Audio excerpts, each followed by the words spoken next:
Kerala assembly ఎన్నికల్లో ఘన విజయం సాధించిన కాంగ్రెస్ నేతృత్వంలోని యూడీఎఫ్ కూటమికి సీఎం ఎంపిక క్లిష్టంగా మారనుంది.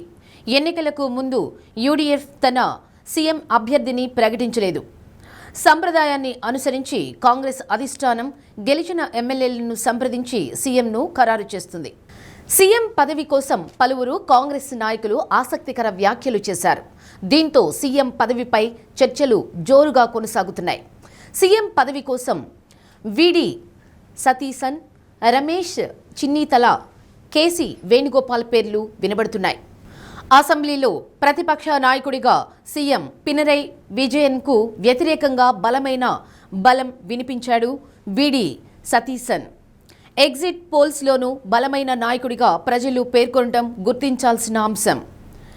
యూడీఎఫ్ మిత్రపక్షంగా ఉన్న ముస్లింలకు మద్దతు కీలకం కానున్న తరుణంలో ఆ పార్టీ సతీసన్కు అండగా నిలబడింది.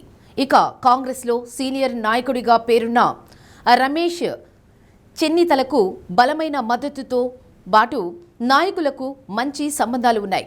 అయితే కాంగ్రెస్ పార్టీలో ట్రబుల్ షూటర్గా అధిష్టానం దగ్గర మంచి మార్కులున్న కేసీ వేణుగోపాల్ కూడా కేరళ సీఎం రేసులో ఉండడంలో కాంగ్రెస్ హైకమాండ్ ఆచితూచి వ్యవహరించాల్సి ఉంది.